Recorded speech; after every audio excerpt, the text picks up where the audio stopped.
Welcome to the Localization Fireside Chat. I'm Robin Ayub, your host. Join me for captivating conversations with industry leaders exploring localization, translation, and global communication. Ignite your curiosity as we expand your horizons through these conversations. So let's dive in together into the Localization Fireside Chat. Good morning, everyone, and welcome to the Localization Fireside Chat podcast and YouTube channel. My name is Robin Ayub, and I'm joined this morning by a good colleague and a friend of the channel, a friend of mine, Benny Orr. Benny joined us this morning from Israel. Welcome to the show, Benny. And I was looking forward to this conversation for a while now. Talked to you a couple of times, I think, over the phone. And I really enjoyed our conversation. And I thought a localization fireside chat with yourself, the audience will get a lot out of that because you're such a wealth of knowledge and expertise. And your view on the industry is very valuable to everybody. So welcome again to the channel. As we say on this podcast, everybody in the localization industry has a story. How did they get into it? What attracted them to it? And I found over the many conversations that I've had, there's two categories. One is by accident, you end up in the localization industry. And the second is purposefully destined to become part of the localization industry by early age, going to university, study in a discipline that allows for the localization to become a localization industry professional. So the floor is yours. Welcome to the channel. If you don't mind introducing everybody to who you are, and what do you do, and what's your story? Hello, Robin, and I'm very happy to have this chat with you. And hello, everyone. I'm Benny Orr. I'm from Israel. I'm a married father of four. I keep saying, by the way, that the best project I ever done is my kids. You know, this is the best thing ever happened to me. However, I've done a few more things over the years. Well, it's an interesting story. Now I'm acting as a strategic growth consultant for companies. I do strategic growth, moving to the next level, I call it, sales development, and of course mergers and acquisitions. I am involved in several deals, basically. In every period, I do several deals, and at this point, it's quite even more interesting in this era of change, of transformation. I started age of 23. It was interesting. I had some connection with a place that would ask me, can you write me a short manual a technical manual about a machine or something? I said, I never done this. All right, but you can try. If it will be good, we'll pay you. If not, we'll not pay you. Okay, so sounds good. It's a good start for something. So I did the manual. It was good. They ordered 3 more. And after a few years, it became the biggest technical writing firm in Israel. I had about 15 technical writers. I had editors. I had, DTP experts, and everything was there. And I was dealing with a lot of technical writing, and not just technical, but also content creation and marketing and other stuff. And clients started to ask, what about, can you translate the manual that you wrote I need to sell it also to my client over there in Poland, over there in somewhere else. And I said, all right, let me try do it for you. And which I did, finding for freelancers, trying to arrange this. And it became, again, like another channel in the company. Over the years, I acquired 2 translation companies in Israel, and it became quite big. And the technical writing became even the smaller part of the business, and the translation, localization, including software development and everything, became quite big over the years until it disappeared. It was swallowed. I'm saying that the technical or the technical authoring over here in Israel was swallowed by a bunch of freelancers. So the freelancers like took control of this and gave very low prices to clients, and companies like us, with quality control, ISO certification, all these things where we couldn't do it. So business went into translation, localization.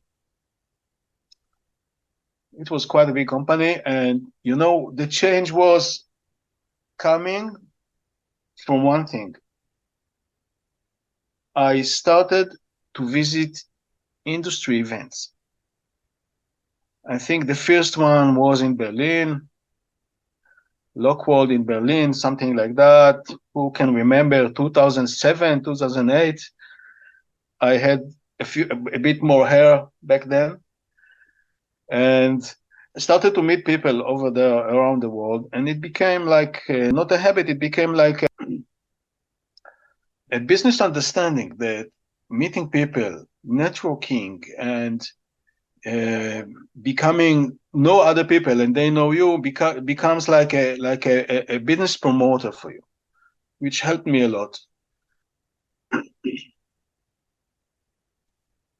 From here to there, it became quite a big company. And what was the name of your company, Ben? The name of the company was Milim Writing and Translation Services. Milim in Hebrew is words. In Arabic, we say kalamat, but That's right. Hebrew, yeah. And in 2011, I had the opportunity to sell the company to TransPerfect.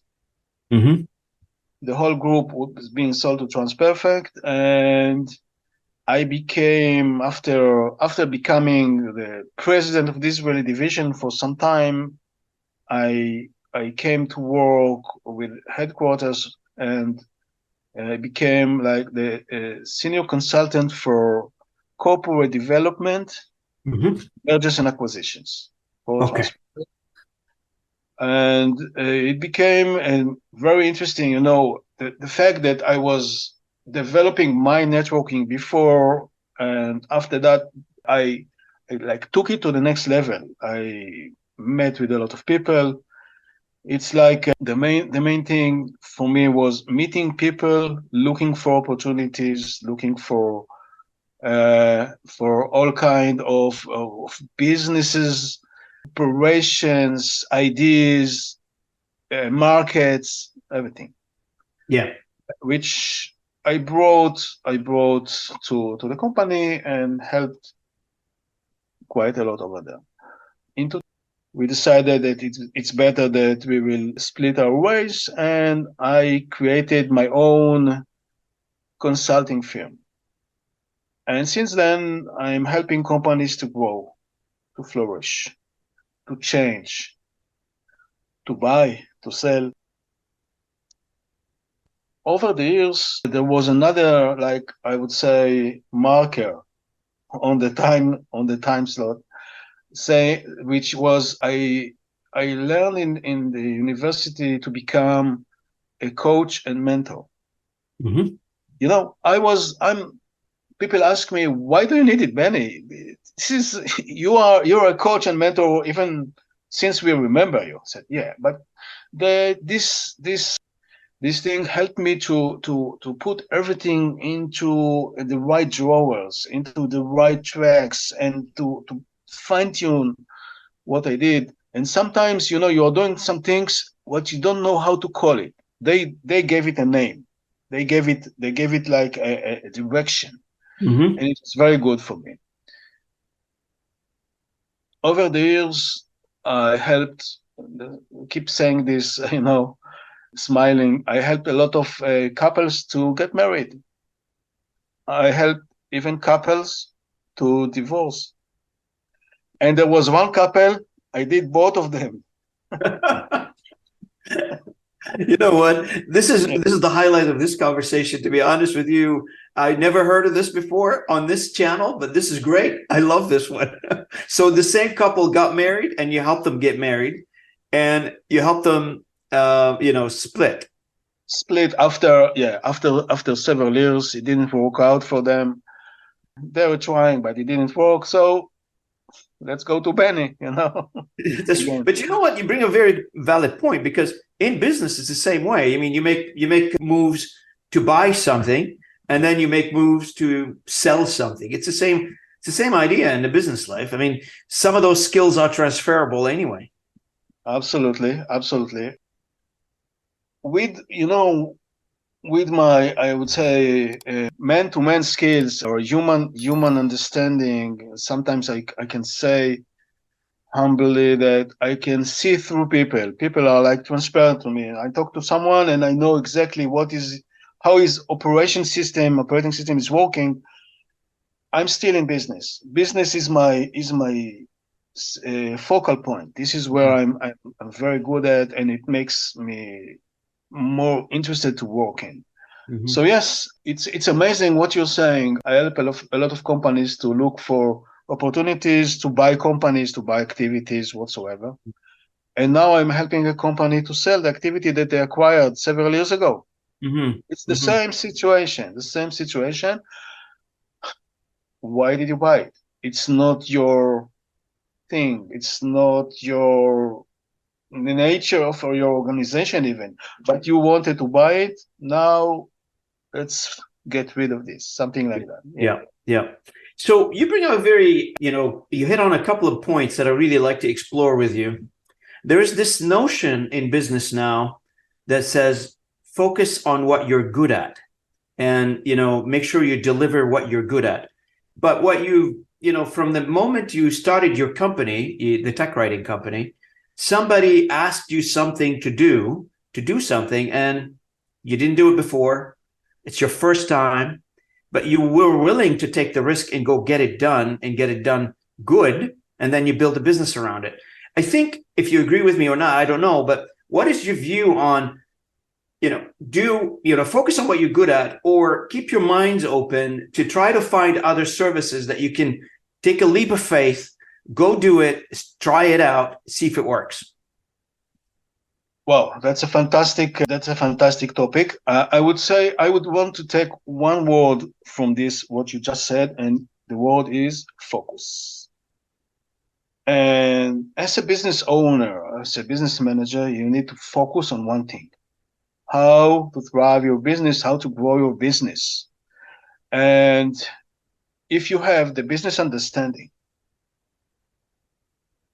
and you are not afraid, or even the other side, you are brave.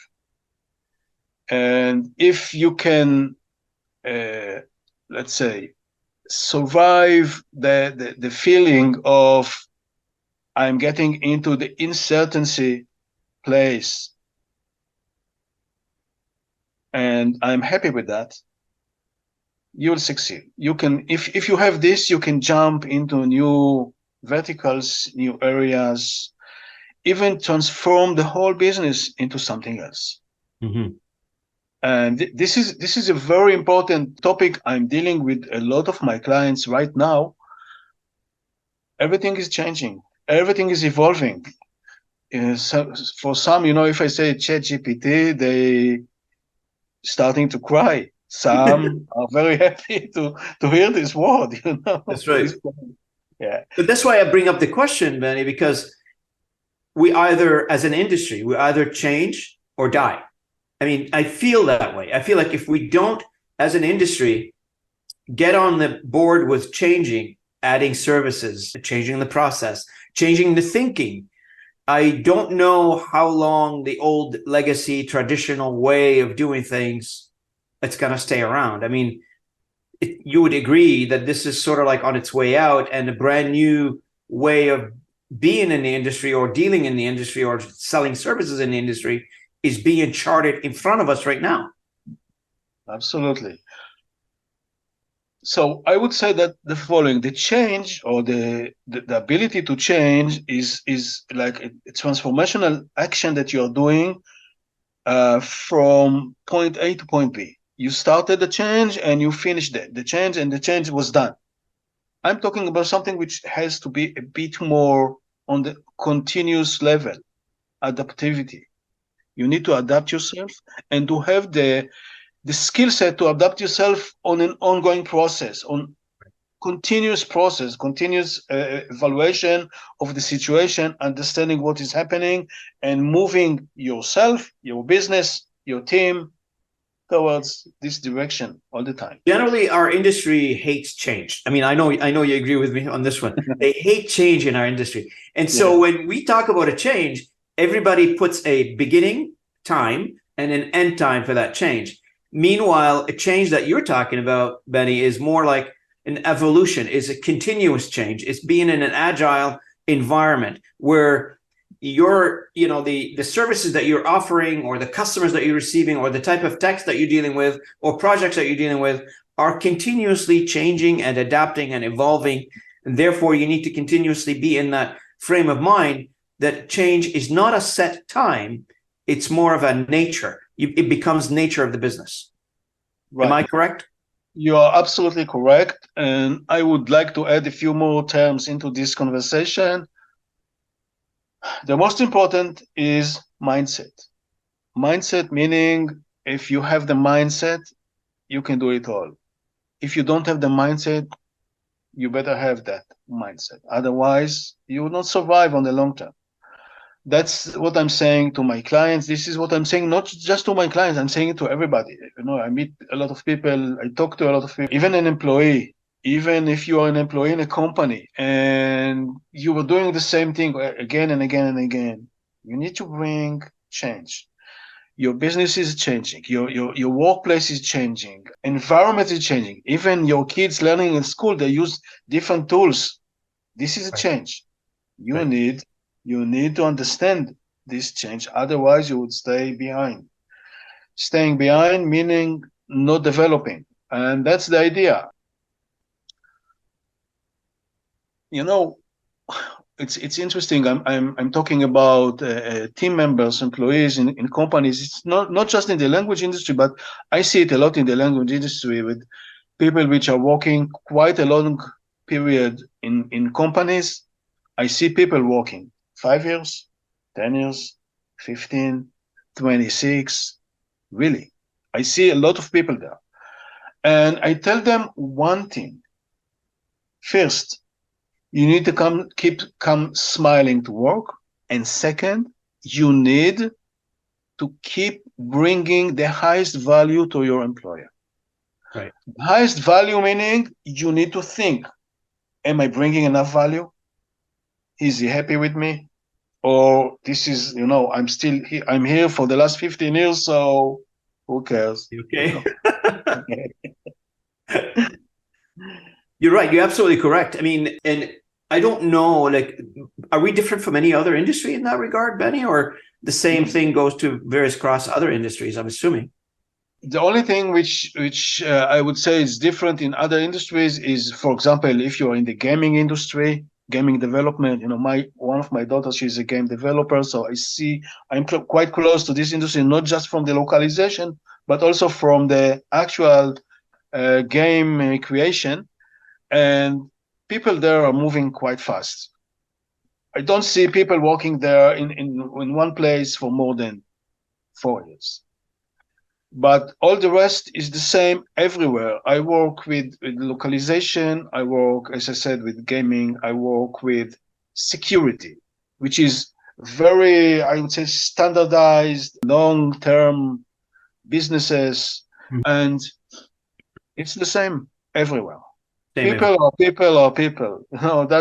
That's the idea. But you bring a very good topic, staying motivated, staying excited about your job, staying, on top of things, and don't take your colleagues, your employer, your job for granted. You'll never know what's going to happen tomorrow. And regardless of how long you work for an organization or you work for somebody, or even for yourself. If you own a company and it becomes boring, at that point, I guess, selling or hand it over to your a family or friends, depends on the size of the company, it becomes an option. And it's a style of life, I would say, where, you've got people like myself, still get up at 4 a.m. in the morning, hit the gym by 5, and, sitting at my desk by 7. And there are some people like, they don't want to do that. I mean, I want to come into work at 9 because my employer told me to start at 9, and I want to finish by 4 or 5 o'clock, depends on my time schedule. And that's it. That's all I'm doing. I feel like if you're passionate about something, if you like something, and that's why I was going to with my story about this industry, where I found my passion, I think, this industry. I'm a technologist by trade. That's what I did all my life. And I found the localization industry. It's very hard for me to count the hours I work. I don't count hours. It's very hard to me not to answer my phone. It doesn't matter when it rings. It sits beside me on my night table. And if it rings in the middle of the night, I'm going to answer it. So the drive that I find, not just for me, I'm not special. A lot of people are in the industry are just like that. The passion that drives you there is absolutely great criteria for success. And once you notice, as you mentioned earlier, once you notice that drive is gone, this is when we start thinking about either changing your job or changing the company that you own. Which brings me to another topic, which is very near and dear to your heart, is mergers and acquisitions. As you know, there's I think TSA research pegs it around approximately 19,000 companies. So 18,000 and a change in our industry, which predominantly is formed out of, if you take the 80-20 rules, right? So you've got 80% of the industry is at the top 20, and the rest of them are in the small to medium size enterprise. And with all the changes that's happening right now from a technology perspective, which is causing a little bit of an unrest, I would say, to some people who owned their companies for many years, how is the market now, in your opinion? Is there more people looking to sell, or is there more people looking to buy? Where are we, if you were to give it a scan? Okay, at the beginning, starting around 2014-15, there was a hype. A lot of people wanted to sell.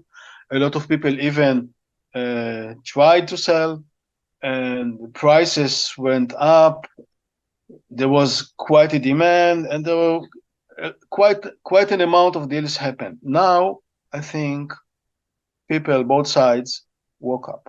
Woke up meaning we need to understand the value of acquiring this company, or why should I sell this company? People, I see a lot of people, if it's a small family-owned companies that are trying to sell the company, would like to sell the company. Why? Why not? Because we can try doing this. Mm-hmm. And then they set a very high price for that company, meaning probably they are not ready or do not understand what is involved in this. The amount of deals is way lower than the hype now, but still happening. I hope to announce soon of two of my clients. One is buying, one is selling. It's really, really nice deals that will bring value to both sides. Yeah. Basically, I try not to teach, but to inherit this to people, saying, don't look for time, don't look for even money. I'm a business development guy. I'm a sales guy. Money is on top of everything, basically, or success. But if I cover it with nice words and saying, the best thing is to bring value with everything. Everything that you're doing should have a value. Not necessarily a value is you can transform it into cash immediately, but value meaning you grow the company, you help the company do something better, you find a better process internally, internal process, which is way more effective than previous one, so you can save money. If you are a freelancer, translator or freelancer, you need to bring value not just by translating, but also by advising, but also bringing new ideas like, let's combine this translation. Let's do it hybrid way, meaning some human, some machine. Sure. And bringing value is the thing in every aspect of life. So, yeah, and an interesting story. You know, I have a lot of stories, and probably I can write a book about with all these stories. It's amazing, and I like to tell them as long as there's someone else at the other side which is looking to hear, willing to hear. Like you're saying, I have a guy is in his 60s, is managing a big department within a company, and he feels tired, and he feels bored, and he feels not smiling, not happy enough. And, you know, I found it very difficult to open him, you know, on one-on-one conversations. Eventually I did. I succeeded with that. And I asked him, what is the one thing you want to do? And you didn't do it. He said, I want to be a swimmer. What? You want to swim? Where? In the swimming pool. So why don't you go to the swimming pool? That's pure simple. I can't. Okay. So we went to, we looked where he lives online, and we booked him to a swimming pool, and we booked even a track number 3 at 8 a.m. You are going to be there, and you are going to send me a picture from the water. How you're going to do it, I don't know, but you're going to do it. And now I'm getting a picture every day every time that he goes, twice a week, I get a picture from the swimming pool over there somewhere in Europe. And he says, I'm reborn. I feel happy now. It's, you know, it's a small thing that makes the change. So that's the and you know what, Benny, I think the whole remote working has increased the level of stress on individuals. I know, you know, we deal with this on a day-to-day basis. And the nature of the work that we do as an industry, you know, very few people work from offices. Most of the industry implicators, be it freelancers or, you know, remote workers, they were remote to begin with. COVID did not change that. The people who were working for offices, employees of organizations in our industry, are a small percentage of the population of who works in the industry. Because generally, our industry hires project managers, tech people, etc. Those are a smaller percentage of the hundreds of thousands of freelancers that they work remotely, they work from home, right? Right. So even if I put freelancers which working according to per project remotely from home, a lot of companies that I'm working with, working on a hybrid or even a full remote setup. For example, I'm working with a US company. There are 200 people, and they have in the office 15. All the rest are elsewhere, somewhere in the world, from South America to the Middle East to Europe. Mm-hmm. And it became like a nature. And you know, what is the trigger to change a company or to move from an office based to a remote? I don't even want to call it hybrid. It's more of remote than hybrid. And again, it's the same thing that we were talking before. It's being brave. Is the fact that you can trust your people without seeing their fingers moving on the keyboard. It's about trusting them. It's about believing in them. It's about not thinking in the value of time, but thinking in the value of value. That's right. And ask yourself a question as a business owner. I always say that. I mean, would you hire anyone that you don't trust? Absolutely not. So if you trust those individuals you've hired, then they should be able to work from remote or work from anywhere they want to. You're interested in results, not where they work from.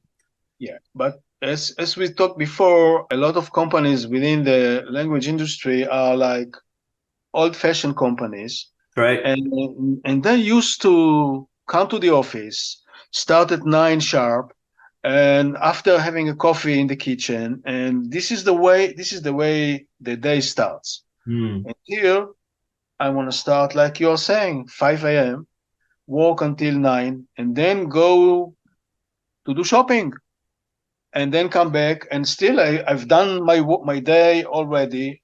So that's a very good point. Again, it's a mindset. Yeah. The pandemic helped us a lot in jumping into this situation because there was no choice. No, Mhm. the offices were closed. But nevertheless, I still see people that cannot bear the change, and now they are asking people to come back to the office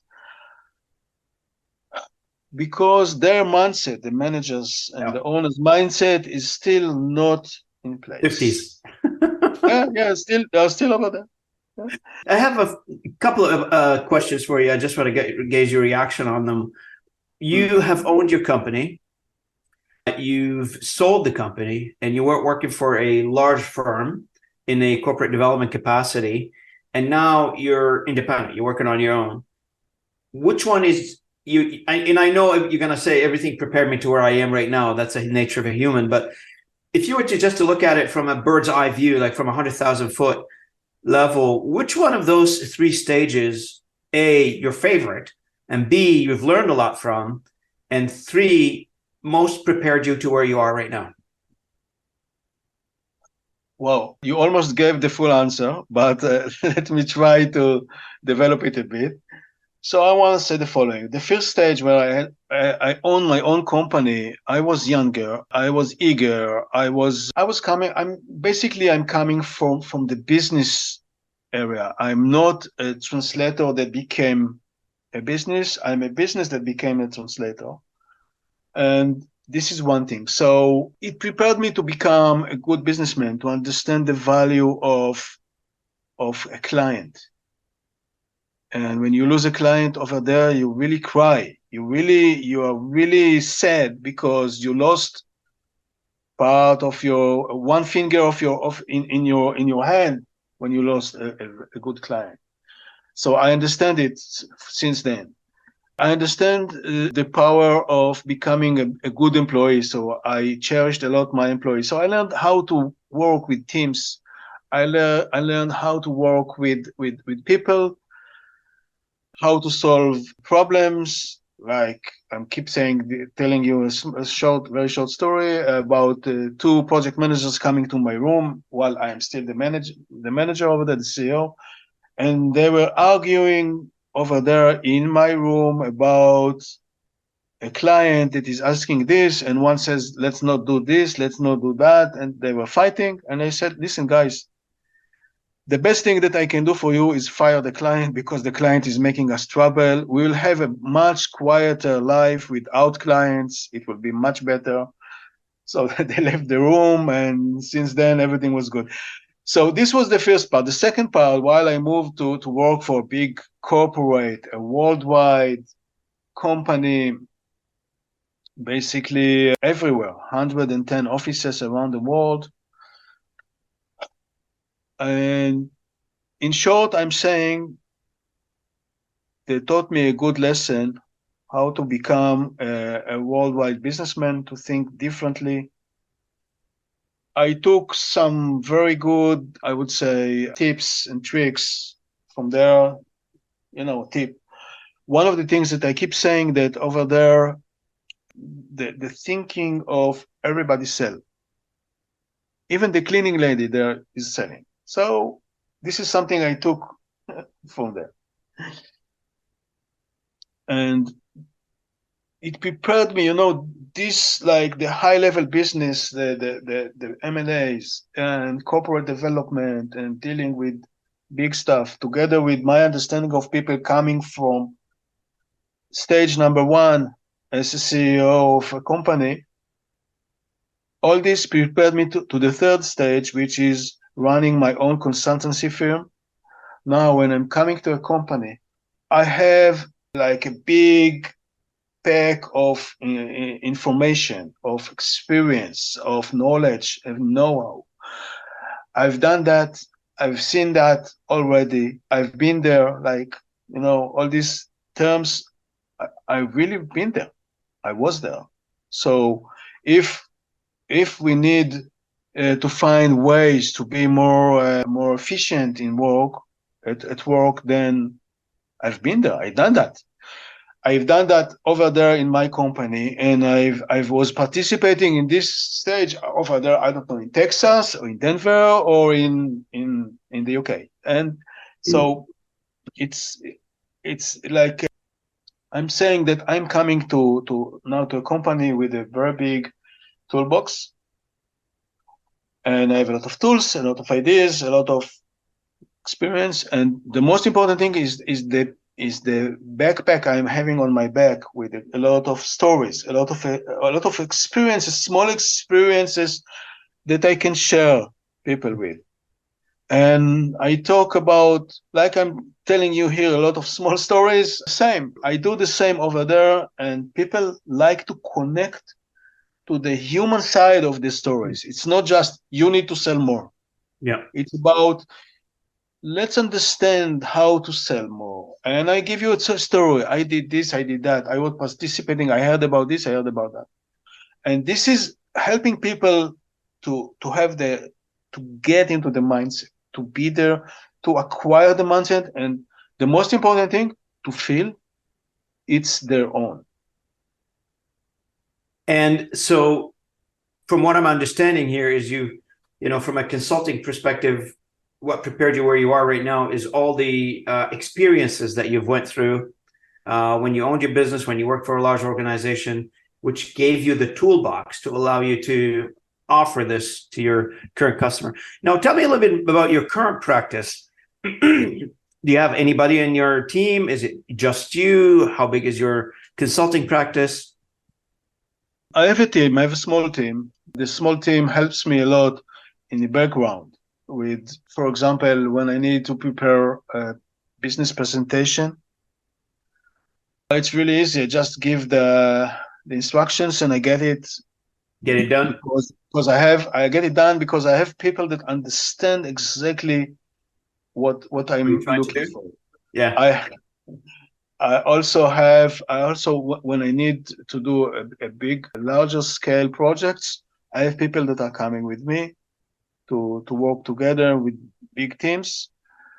It's a team of 5 people, so it's not big, but still every one of them is, I would say, it's not that I selected them, like they've been selected by the world. They've been selected by the situation. And it leads me to another thinking that I'm having, one of the things that I try to inherit to people and to teach them is it's one of the biggest malfunctions in companies, is selecting the right people to the right jobs. And to managers and to CEO, I say something which is frightening some of them, is surround yourself with people which are better than you. Why? I'm the best. I am the biggest. I'm the king. Oh my goodness. Yeah. Now you're getting after their egos. Yeah. So ego is number one barrier. Absolutely. Now, a lot of my, and we've had several discussions on consulting in our industry.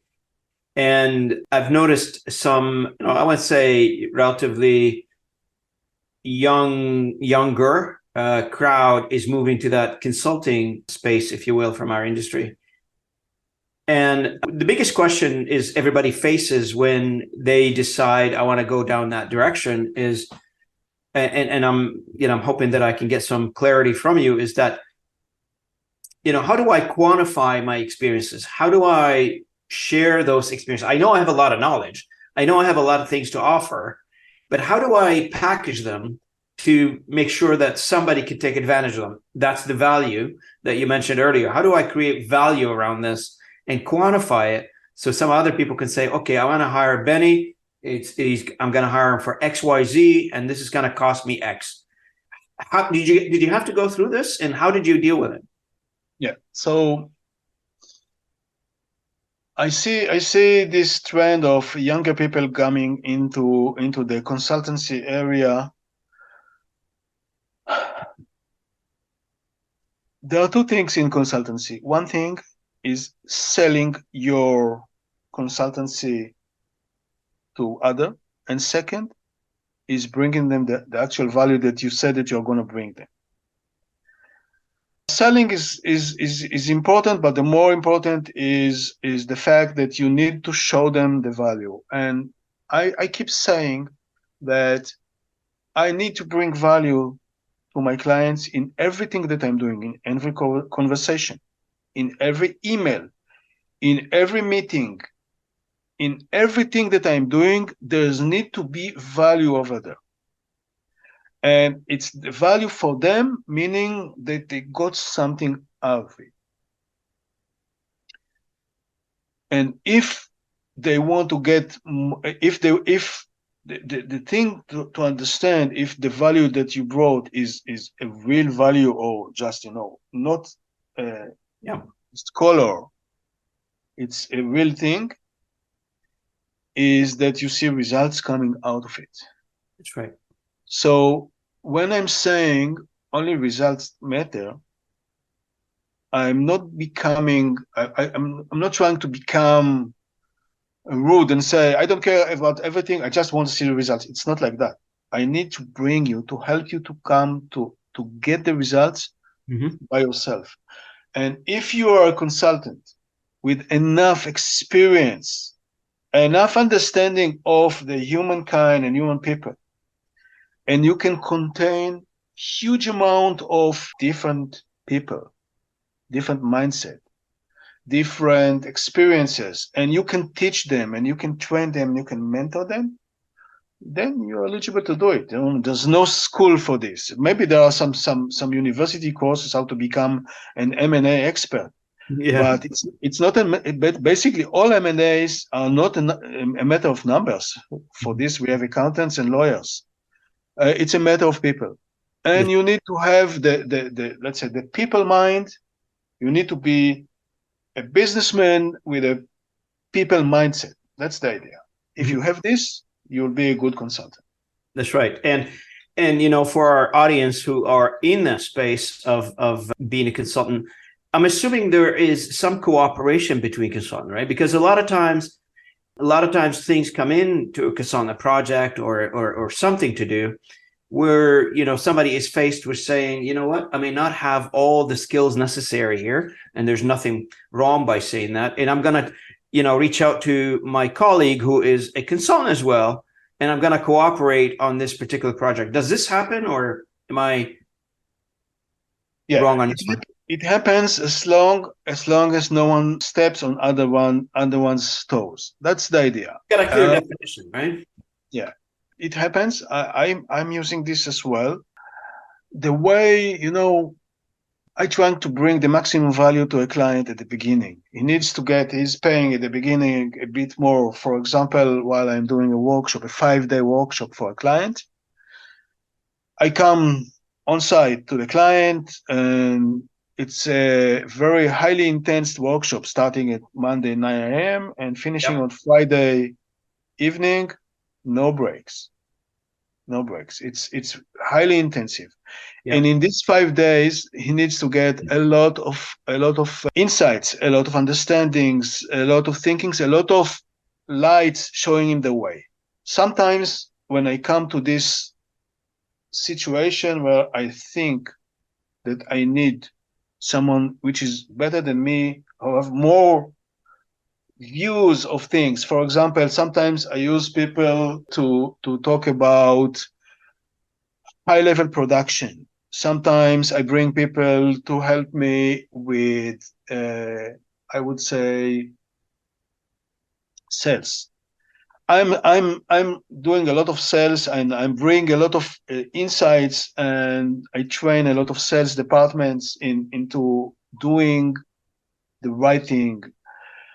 However, sometimes there is a need to give them like a course, to give them a short period, 2 days of training, specific training. So I bring other people to do it.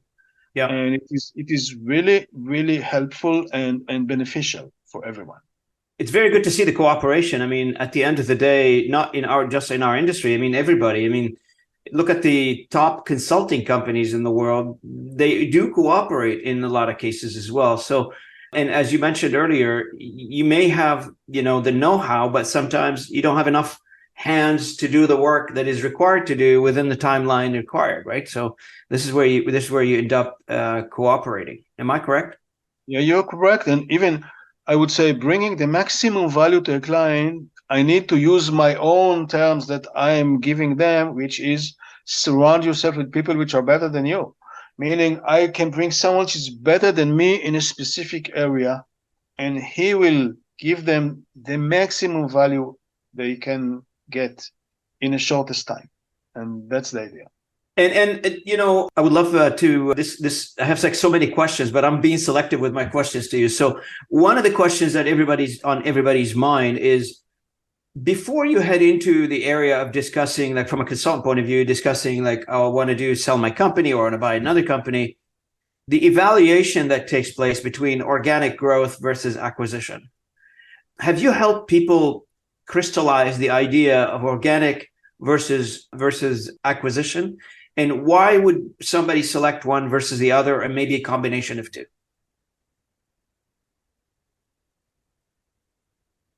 I don't remember any of my clients in the last 5 years that I did not deal with this question, meaning I dealt with it everywhere. This is one of the first questions coming. Let's grow the company and then sell it. Or I would like to sell it and then see what happens. Things like that.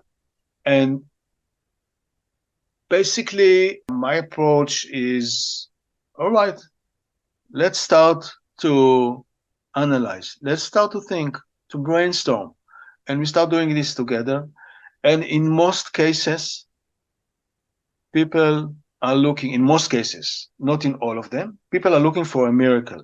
And the miracle is, I need to sell the company and I get a few millions and everything will be okay. And then I retire. I say, okay, let's look at the company. Can we sell it? Is it ready for sale? It's not probably ready. So we need to do a few things before.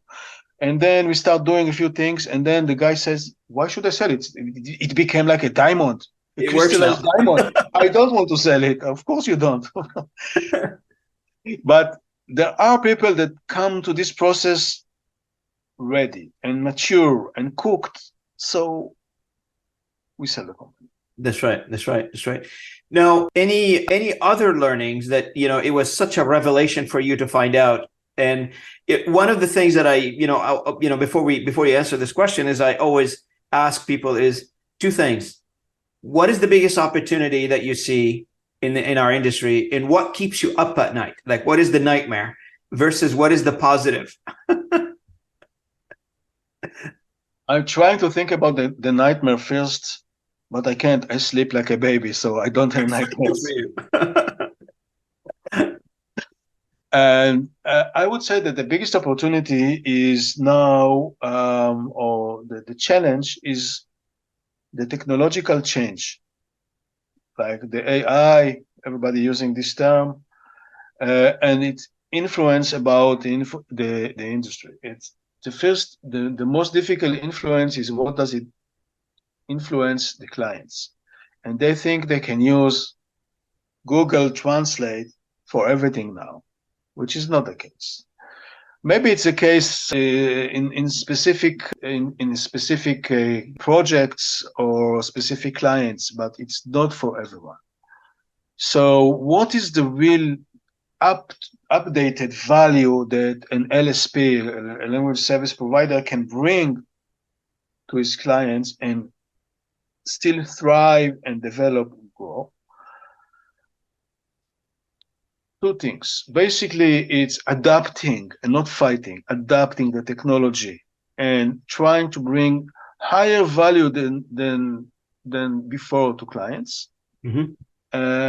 And the second thing may be probably the ability to foster new ideas and new verticals that are coming. For example, localization company that deals with they deal with localization and translation. Probably AI will take a part of it. So what's the next era? The next era is again coming to become content creation. So content creation, even in the last event I was participating in a month ago, there was a say there which I embrace is content creation is the superset of localization. So companies that are dealing with localization and have big teams and they do trans creation, they now can move slowly or not slowly into content creation, and it will bring the value that their clients are looking for. That's right. That's right. I think on our side, from a localization industry, we need to start looking ourselves as a knowledge-based industry versus a localization industry. And I've done a panel discussion on this topic on this channel, and it was quite intriguing because when you start expanding the horizon of what we do as an industry, and you start touching a variety of other jurisdiction in the knowledge-based industry, you see the huge opportunity that's await us. And I always love to give this example. A pharmaceutical company, commissioned to build somebody to build a website for them. They pay a couple of $1 million to build the website. And just a few days before they launch, they remember they have to translate it. They pick up, the content, and they send it to a translation company who they pay about $10,000 to get it translated. And therefore, the knowledge-based industry in general for the size of this particular project was like $3 million. And the localization-based industry got $10,000 out of it. So if you bring it down to like those kinds of small logical examples, I think the piece of pie gets expanded. Absolutely. But people start to understand or becoming more understandable now because the change, when again, I still give this example. When machine translation entered into our life, people thought, well, everything is over. Let's close the company and go home. It's not like that. Though, Benny, they did the same thing when Trados came out. They did the same thing when Logos came out. It's like our industry, every time there's a new thing coming up, it's just like gloom and doom before we even figure it out. Right. So yes, so there is like this transformation, this movement towards, as you say, becoming more of a knowledge base and understanding the client needs better, and probably client needs a different type of value. Right. And if you are adaptive enough, and you understand, you'll bring in this value and you'll be there. 100%. So, I want to thank you so much for this conversation today. We're just coming up to the hour here. Before I wrap it up, any final thoughts, any advice that you'd like to share with the larger audience when it comes to M&A, anything that comes to mind?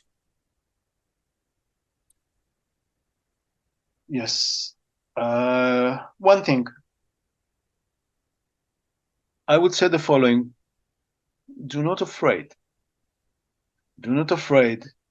to do, to try, to check, to fail, to succeed. Do not afraid. If you do not afraid, you'll do it. Absolutely. And thank you for those kind words of wisdom. Very well said, very well put. And it summarizes really everything that's going on in the industry as we are today.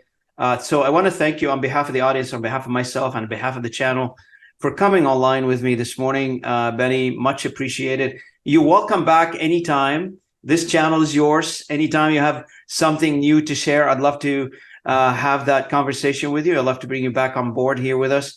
Thanks again to our audience for listening in this morning. And thanks to everybody for tuning in. And hopefully, as you listen into the podcast and the YouTube channel, although Benny and I were having a casual conversation this morning, I hope you found some gems in this conversation, some advice that you can take, you can action in your business and you action in your life. And thanks again for everybody. And thank you, Benny, for joining me this morning. Thank you, Robin. Thank you for this opportunity. I really appreciate it. And let's make a better world. Absolutely. Thank you, Benny. Appreciate it. Thank you. Thanks for tuning in to the Localization Fireside Chat. Take the warmth of knowledge and renewed cultural passion with you. Keep exploring, stay curious, and until next time, this is Robin Ayub. Keep those global conversations alive.